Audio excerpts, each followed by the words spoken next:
Hi, I'm Dr Alice Liddell, clinical psychologist for Health and Mind, which is part of Sussex Partnership NHS Foundation Trust. Today I'm going to be talking to you about 7 tips for improving your emotional well-being. And the basis of this is going to be on balanced activities. But before we start, it's important to say that at the moment there's been so much change for so many people that all of these ideas I'm going to share with you are really just suggestions. And whenever we are faced with difficult circumstances, we need to start by being kind and compassionate with both ourselves and others.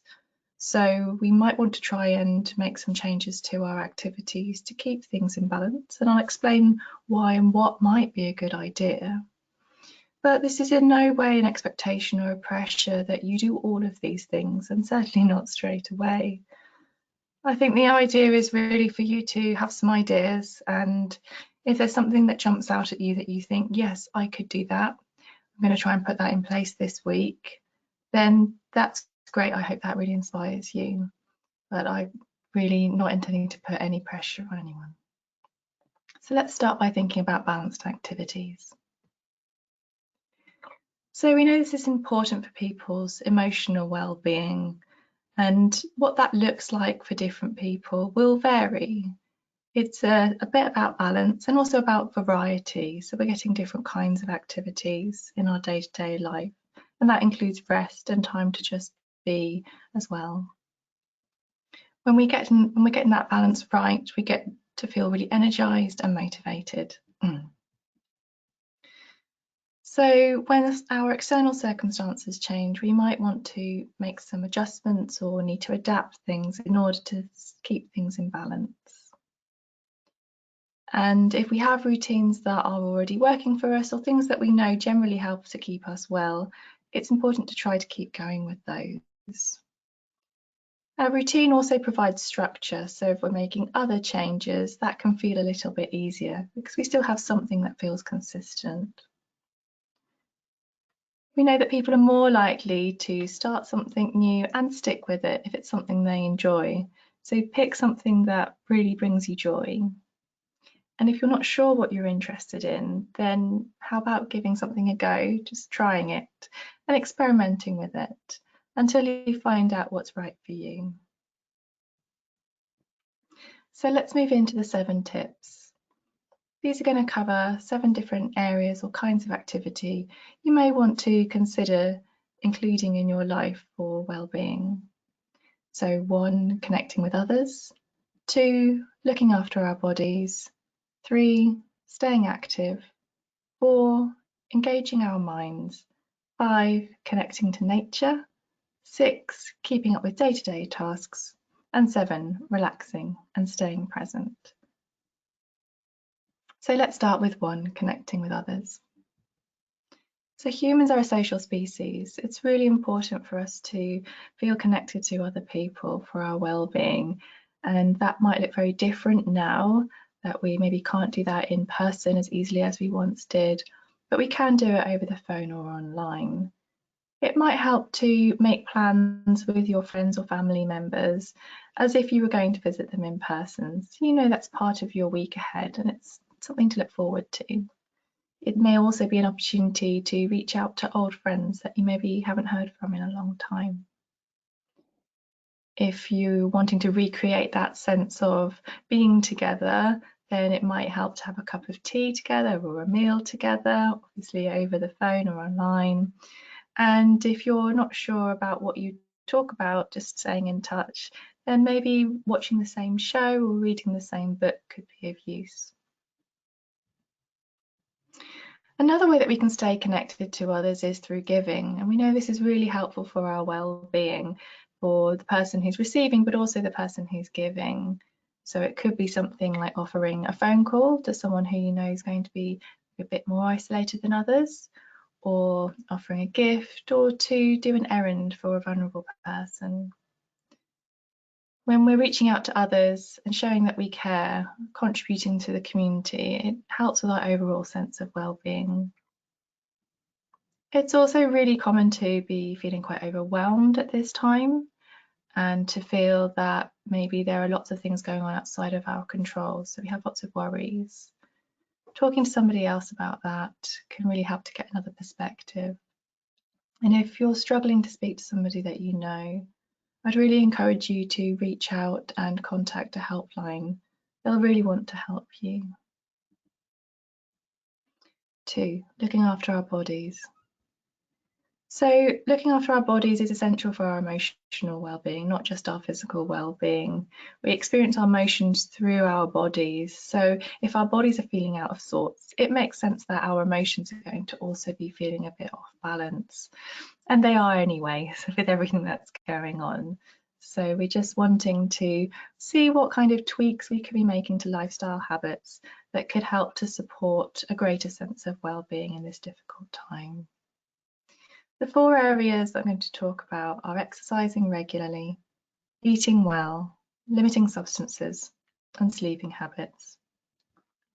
And I tend to think of this as a positive cycle. So when we're looking after ourselves with exercise, what we're eating, and what kind of substances we're taking in, this all has a positive impact on our sleep.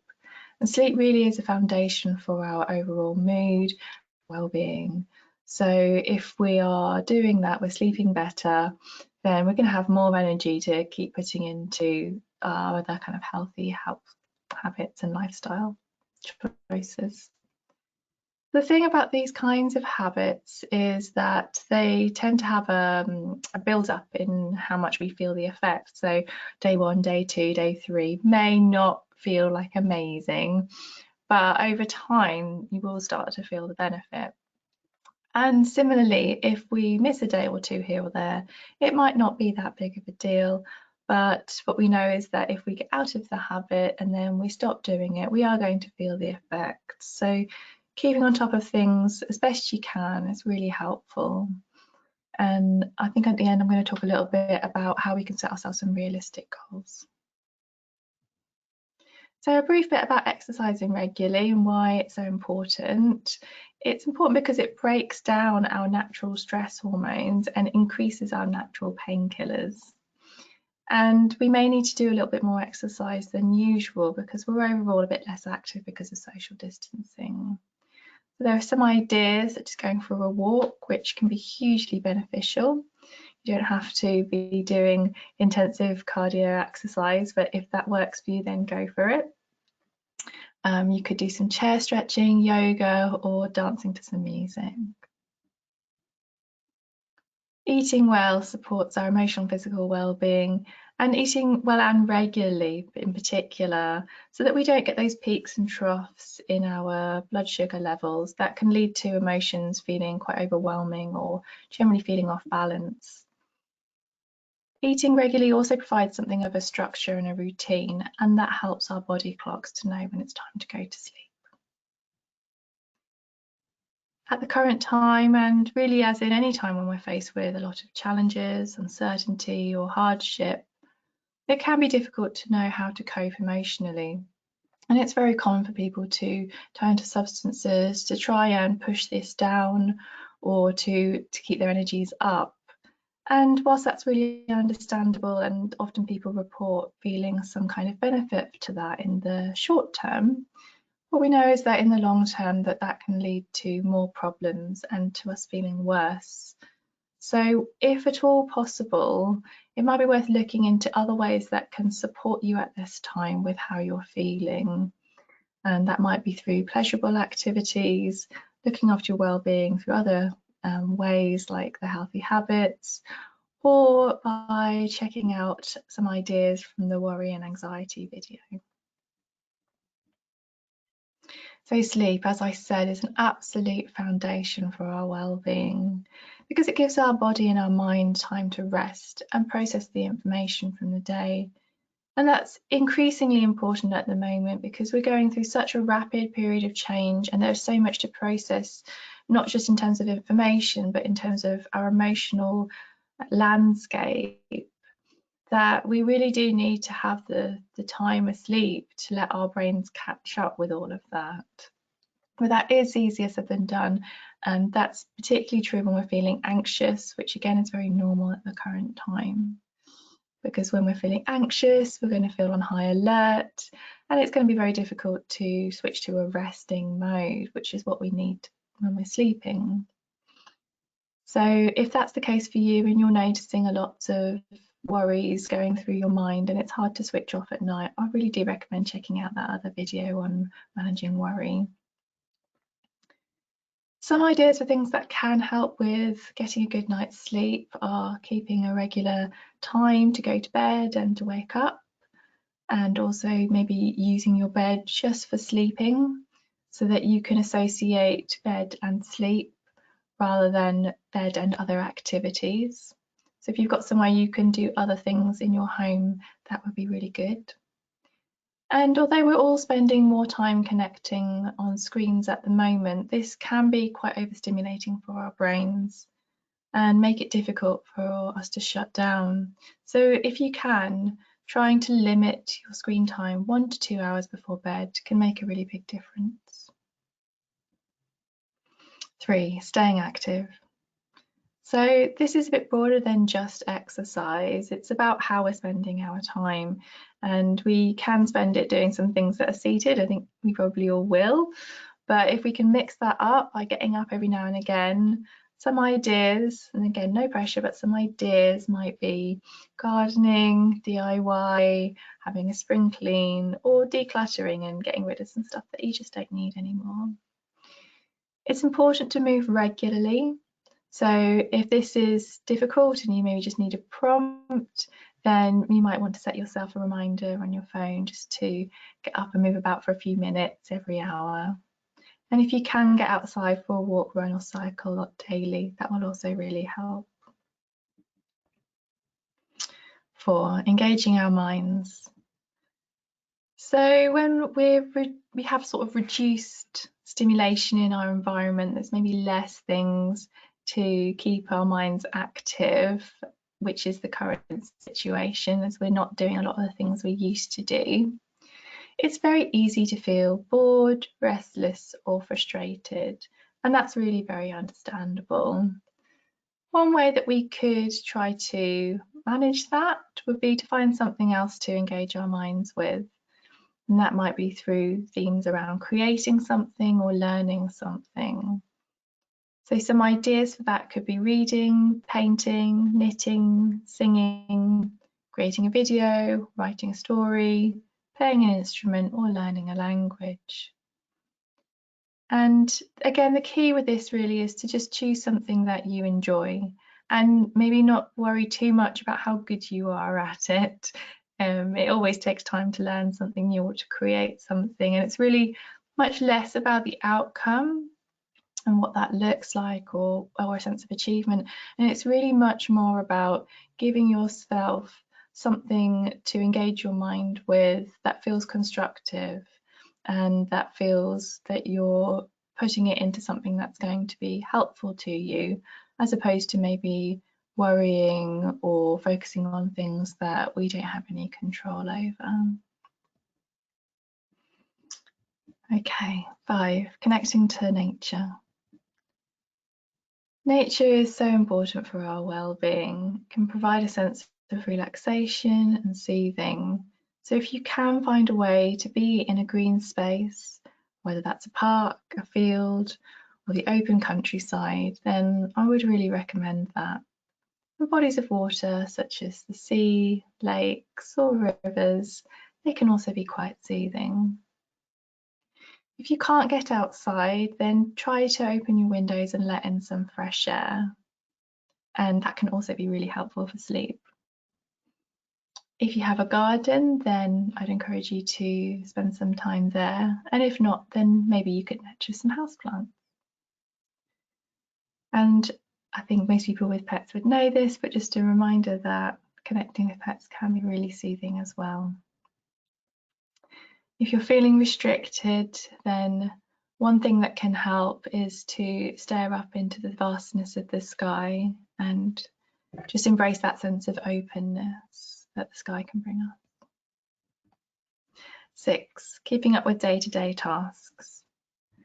So when we're feeling tired, drained and overloaded, as many people are right now with all of the changes and the challenges, it's really tempting to avoid day-to-day tasks such as managing our finances or cleaning the house. And that's really very normal and very understandable. However, in the short term, we can find that a bit of a relief, and that's, that I think things are going to be different in the short term. We need to be kind to ourselves if we're not keeping on top of things in the short term, but just watching how long that lasts for. So we know that in the long term, what can happen is that can build up, and then we end up with increasingly challenging problems. And that can increase a sense of dread and guilt. So if you can, one thing that can really help is to break things down into smaller tasks and do a little bit at a time. That can prevent things getting worse, give you a sense of achievement and build your confidence. If you can't do something straight away, then schedule it into your diary and commit to doing it. Also, a quick word about food shopping. So that is much more challenging than usual at the moment. So I would recommend just checking out what you've got in your cupboards, see what you're going to need soon, and keeping a list and then planning your trip to the shops. Okay, 7, relaxing and staying present. This is so important because many of the activities I've already talked about are about doing. And we need a balance in life that is about doing, but also about simply being. So giving ourselves space to relax, to be present, and to feel just how we're feeling. And slowing down is really, really helpful when we've got a lot of things to process. Some ideas for things that can help with that include taking a bath, listening to music, mindful colouring, yoga, or breathing exercises. You may also find journaling about your feelings helpful. For more information on how to manage worry and stay present, check out the worry and anxiety video. Okay, so those are the 7 tips for improving emotional well-being based around balanced activities. And I just wanted to add a little bit about how we could take this forward in a way that's kind and compassionate. I really recommend trying to do as little as kind of feels okay, or as much as feels okay. It's about finding the right balance for you, not just in what you're doing, but in the goals that you're setting. So if that's changing one thing or reintroducing one thing that you used to do, then just focus on that one thing that you can do. And that could be trying to go to bed at the same time every night, or it could be going for a walk every other day. Figure out where you're at now. Figure out what the next step is that feels okay for you. And that will just evolve over time in the way that feels okay for you. And if you do need any more support around that, then you can always check out the links below for more information on these topics and local services that can help you. I hope that's given you some useful ideas for you to take away and think about at home. Thank you so much for watching, and take care.